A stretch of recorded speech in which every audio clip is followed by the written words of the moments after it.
변화하는 사회에서 살아남기 위해서는 어떻게 해야 할까요? 실용서부터 경제 경영인문학까지 실생활에 도움이 되는 책 함께 읽어보는 시간입니다. 듣고만 있어도 똑똑해지는 지식충전소 주경야독 성신여대학교 겸임교수이자 북튜버 이시안 작가 나와 계십니다. 안녕하세요. 네, 안녕하세요. 네, 오늘 어떤 책 함께 읽어볼까요? 네, 오늘 소개해드릴 책은요. 예. 루어 전위. 루어 전위요? 네, 중국 분이라 발음이 좀 어렵죠. 루어 전위라는 분이 쓴 책인데요. 예. 이분이 저한테는 좀 의미가 있어요. 왜 어떤 면에서요? 제가 그 너튜브 채널을 운영하잖아요. 예. 시안책방이라는 거 하고 있는데 바로 제 채널이 나아갈 길을 먼저 간 사람이에요. 그 말하자면 뭐 굳이 말하자면 롤모델인 셈인데요. 근데 사실 제가 시안책방을 처음 개설할 때는 이런 사람이 있는 줄은 몰랐어요. 네. 근데 막연하게 앞으로 비전은 뭐 이런 걸 좀 가져야겠다 설계를 했었는데 나중에 우연히 알게 된 이 사람이 이미 그 길을 간 사람이더라고요. 그분이 낸 책이 오늘 소개해드릴 책인데요. 당신의 지적 초조함을 이해합니다라는 책입니다. 굉장히 지적인데요. 책이. 제목이 그런데 그렇죠. 네. 러전위는 어떤 사람입니까? 러전이는요. 그 러돼지라는 별명으로 불리는 중국의 아저씨 왕홍이에요. 아, 왕홍. 네, 네. 제가 러돼지라는 이게 그 롤모델은 아니고요. 네. 네. 그 중국에서는 SNS 상에서 영향력을 발휘하는 들이 이제 인플루언서들 왕홍이라고 하잖아요. 예. 이 사람이 원래 CCTV의 PD였다가 미디어 환경의 변화에 맞추려고요. 2012년에 회사를 나와서 1시간짜리의 강연 동영상을 올리기 시작합니다. 11년 전이네요. 그렇죠. 네. 그러니까 진작에 시작을 한 예. 거죠. 일주일 동안 한 분야에 대해 공부를 해요. 예. 그것을 정리해서 하나의 강연으로 만들고 올리는 거거든요. 이 강연 제목이 러지스웨이, 논리사유란 뜻이거든요. 예. 이 논리사유의 홈페이지에는요. 170만 명의 팔로워가 생겼다고 합니다. 와, 엄청나네요. 네. 그리고 또 이분이요. 매일 아침 6시 30분에 위챗에 그날의 이슈를 찍어가지고요. 1분 브리핑을 해줬거든요. 그거를 3년 4년을 한 거예요. 그래서 이 위챗의 팔로워 수는 700만 명이었다고 해요. 예. 그래서 이 사람이 이 수백만 명이잖아요. 합치면 예. 뭐 그 거의 1000만 가까이 되니까 이 팬들을 등에 업고서 덧다오라는 앱을 론칭했는데 처음에는 책을 판매했다가 나중에는 인터넷에서 활동하는 지식 왕홍들을 모아서 유료 강좌를 열고 네. 본격적인 지식 플랫폼, 그러니까 지식 커머스를 만든 거거든요.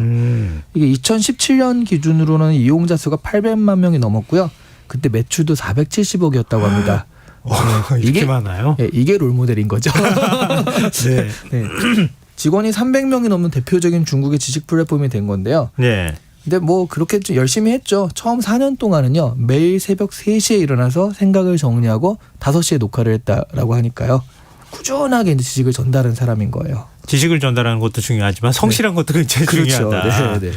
어쨌든 한 분야에서 네. 자신이 컨텐츠를 만들고 난 다음에 나중에는 컨텐츠를 서비스하는 일종의 플랫폼까지 만든 사람이잖아요. 네, 맞습니다. 큰 성공을 거둔 사람인데 네. 당신의 지적 초조함을 이해합니다. 이 책 제목 네. 여기는 어떤 그 책 안에는 내용이 들어가 있는 거예요? 네. 이 책은 그런 러전위의 강의 중 몇 가지를 정리한 책이에요. 여러 강의 중 몇 개만 뽑아서 정리한 거라서 그걸 정리할 때 이제 맥락에 맞춰서 정리를 했거든요. 네. 그래서 1장에서는 지금 현대 사회가 과거와 달리 쏟아지는 정보량 그리고 급변하는 환경에 처했다는 것을 이해한다. 뭐 이런 얘기를 하고요. 네. 그래서 지식 자체보다도 지식을 이해하고 활용하는 능력이 중요하게 된 사회다. 이런 얘기를 이제 1장에서 한 거고요. 네. 2장에서는 그런 급변하는 사회를 보는 좋은 관점으로 경제학적 관점을 소개를 합니다.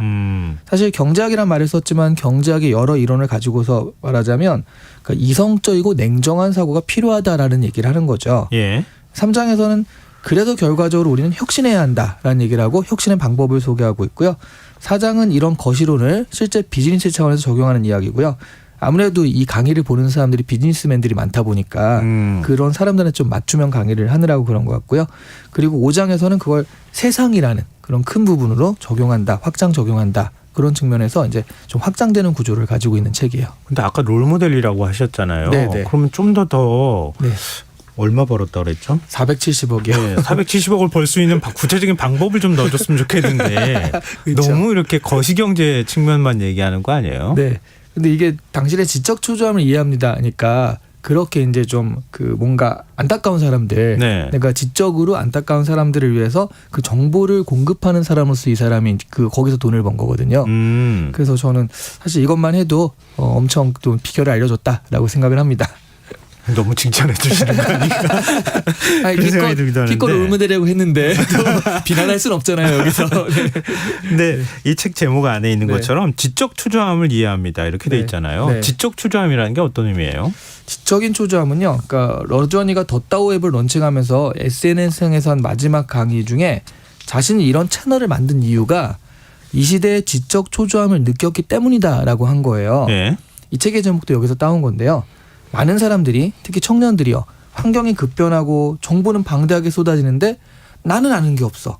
여기에서 이제 지적인 초조함을 가지게 된다는 얘기거든요. 네네. 그래서 조급해지고 뭔가 자기 개발해야 할 것 같은데 또 시간이 없으니까 막상 하지를 못하고 계속 쫓기는 느낌을 가지고 사는 거죠. 예. 남들은 다 하는데 나만 못한다라는 두려움도 있고요. 이런 것들을 여기서 지적 초조함이라고 표현을 한 겁니다. 일종의 뭐 정보가 부족하다. 네. 나만 뒤처지고 있다. 이런 느낌하고 좀 같이 연결이 네. 되는 것 같은데 이건 맞습니다. 한국 사회라고 해서 뭐 예외는 아니잖아요. 맞습니다. 근데 솔직히 저는요. 지금의 한국에서는 지적인 초조함에서 좀 자유로운 것 같아요. 네. 이게 좋은 쪽으로가 아니라 나쁜 쪽으로. 왜? 예. 그러니까 사실 위기감을 느껴야 하는데 네. 한국에서는 그런 지적인 초조함이 별로 없는 것 같아요. 재테크에 대한 초조함만 있죠. 아, 재테크, 돈을 많이 네. 벌어야 되겠다. 제가 아까 재테크- 470억 얘기만 그죠. 물어본 제 모습인 것 같은데요. 재테크 지식에 대한 초조함 이런 건 있지만 네. 근데 이게 배워야 하고 알아야 하고 읽어야 하는데 이게 시간이 없어서가 아니라 이게 배울 필요가 있나? 책을 읽을 필요가 있나? 라고 그런 필요성을 못 느끼는 사람들이 너무나 많습니다. 근데 지식과 배움은 현대사회 환경에선 필수품이잖아요. 예. 근데 지금 한국에서는 책이나 이런 것들은 일종의 사치품처럼 느껴지기도 하거든요.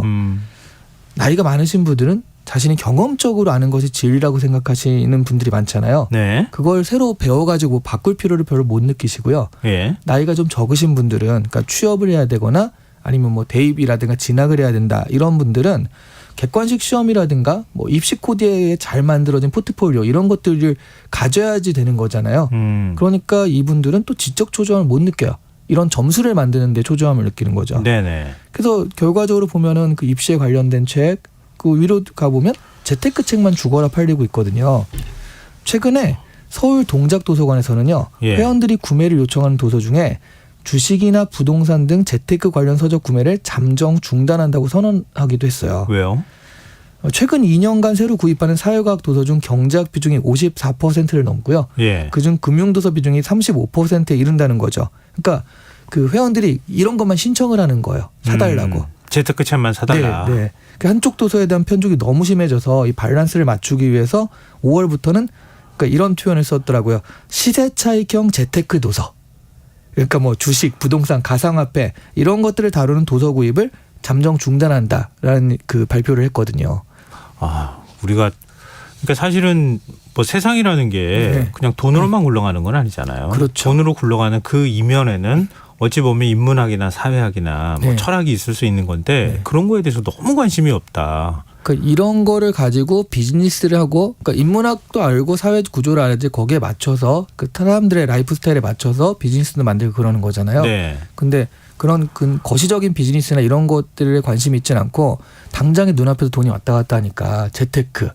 그래서 오늘 넣어가지고 한 달 정도만 있어도 뭔가 큰 성과를 올릴 것 같은 그런 걸 자꾸 이제 원하다 보니까 그리고 실제로 지난 몇 년간 그런 어떤 그 곡선을 그렸잖아요. 네네. 그래서 이제 너무 그쪽으로 편중돼 있는 거죠. 그 말씀 듣다 보니까 뭐 우리나라에서 제일 큰 서점이 교보문고니까요. 교보문고 들어가면 제일 첫 입구에 경제와 재테크, 네. 그다음에 자기계발서가 쫙 깔려 있는 거 보면서 맞습니다. 아 그렇구나. 네. 이거 또 공감하게 되는데요. 네. 그런데 또 지금 경제 상황 보면 재테크에 사실은 지금 물론 관심이 있으신 분들은 관심이 있겠지만 재테크 할 때가 아니다. 네. 지금 오히려 빚을 갚아야 될 때 아니냐 이렇게 네. 생각하시는 분들이 있을 것 네. 같거든요.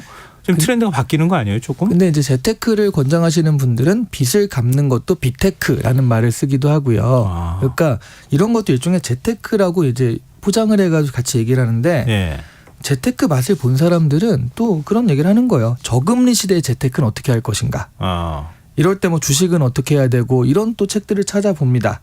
그러니까 방법이 잘 안 보이니까 주가 조작하는 사람들도 생기고 예. 그랬었잖아요. 예.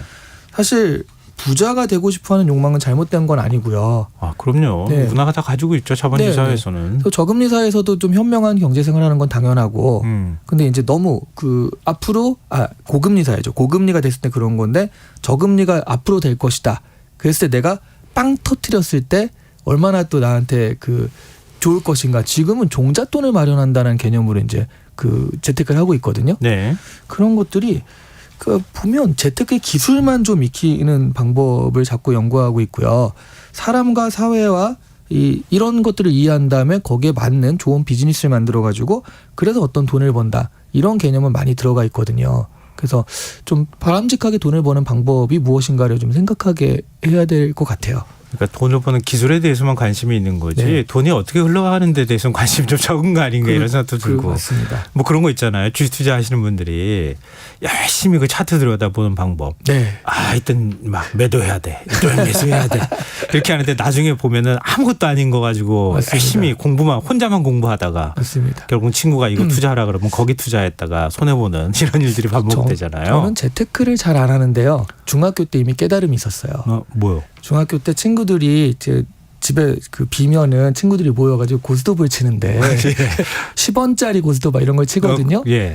그래서 4시간을 하고 나면 결국 나중에 보면은 누가 30원 따고 50원 따고 이러도 그러는 거예요. 네, 맞아요. 그러니까 왔다 갔다 하다가 결국 그 자리고요. 그러니까 뭐 딴 사람도 없고 아닌 사람도 없는데 허리는 되게 아프고 이러면서 저는 중학교 때 그런 경험을 한 다음에 이런 거 도박 안 좋다, 주식 안 좋다 이런 걸 알았거든요. 빨리 깨달으셨네요. 네. 자, 마지막으로 이 책을 읽어야 하는 이유 이것도 설명해 주시죠. 네. 지식은 단순 암기의 대상은 아니잖아요. 네. 중요한 것은 그 지식을 어떻게 바라보고 활용하냐에 따라서 그 파워가 달라지는데요. 이 책에서는 바로 그렇게 지식을 연결해서 인사이트를 가지는 과정에 대해서 나옵니다. 제가 앞서서 제 채널의 비전과 일치하는 면이 있어서 좋다고 얘기를 했잖아요. 네네. 그 일치하는 면이 바로 이거거든요. 저도 이제 지식을 단순한 전달 차원에 끝내지 않고요. 다양한 인사이트를 넣기도 노력하고 있거든요. 이 책을 보시면 다양한 지식을 연결하면서 인사이트를 만들어 나간 과정을 볼 수 있고요. 되게 다양한 인사이트를 또 얻을 수 있어가지고 그런 면에서 좋은 교본이 되는 책이라고 할 수 있어요. 그러면 이시안 작가처럼 나도 뭐 너튜브 하나 만들겠다고 네. 생각하시는 분들도 네. 한번 읽어보면 굉장히 도움이 되겠네요. 그럼 굉장히 도움이 되죠. 정보를 전달하는 게 왜 이렇게 중요한 것인지. 네. 지식 채널을 하시고 싶으신 분은 아마 읽어보시면 이런 식으로 하면 되겠구나라고 어떤 교본이 될 수 있는 책인 것 같아요. 네, 알겠습니다. 뭐 우리가 거대한 이렇게 바다에 비유하면 그 위에 이렇게 파도 치는 거에만 관심 갖고 네. 바닷물이 어떻게 움직이는지 너무 무관심한 거 아닌가. 네. 그런 지식의 큰 흐름이 움직이는 것을 관심 있게 관찰하고 이러는 것들이 필요하지 않을까. 네, 그런 맞습니다. 생각을 해보게 됩니다. 자, 오늘 주경야도 여기서 마무리하겠습니다. 지금까지 북튜버 이시안 작가와 함께했습니다. 오늘 말씀 고맙습니다. 네, 감사합니다. KBS 1라디오 김성환의 시사야 1부 순서 여기서 마무리하겠습니다. 이어지는 2부에서는 사건 사고 뉴스 등을 살펴보는 밤참 뉴스 세계의 면 순서가 기다리고 있습니다. 전 11시 정각 2부에 다시 찾아오겠습니다.